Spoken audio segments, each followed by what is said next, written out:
to my sunroom chat. Today I will focus on the energy of photons, the little particles of light. In my previous video I developed the idea that energy is a mathematical concept that expresses the work that can be done by a moving object. The energy of a photon is given by this equation.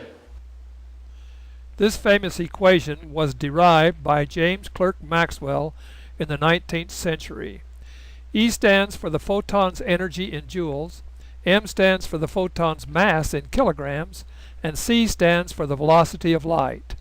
And all photons travel at the same velocity, which is about 300 million meters per second.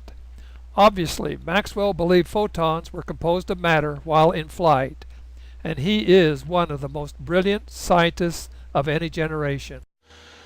The equation Maxwell derived to explain the energy of a photon shows twice the energy for a given mass and velocity than the equation for normal matter. The energy of the photon is given by Maxwell's equation. The energy of a photon consists of two different parts.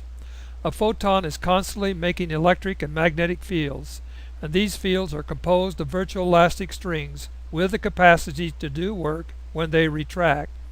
Half of the photon's energy and the potential to do work reside in its electric and magnetic strings. The other half resides in the energy of the moving mass and its capacity to do work.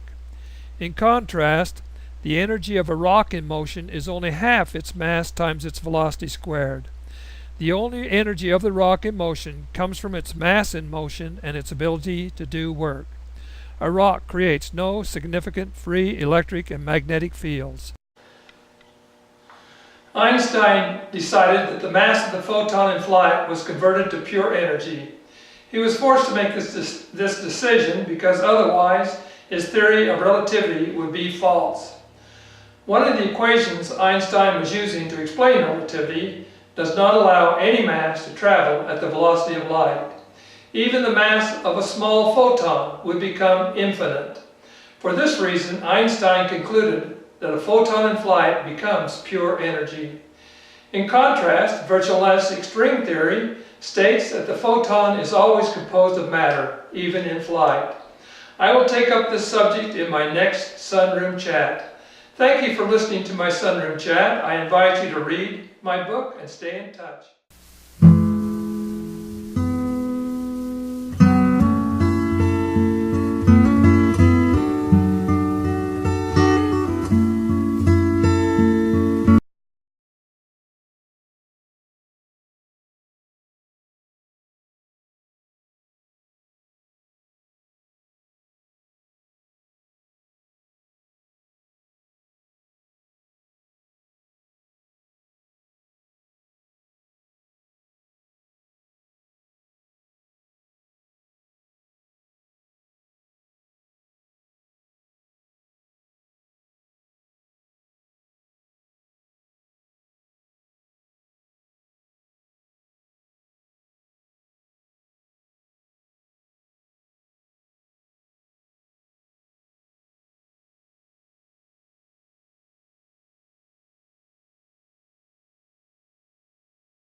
My book is free and can be read on the internet. Thank you.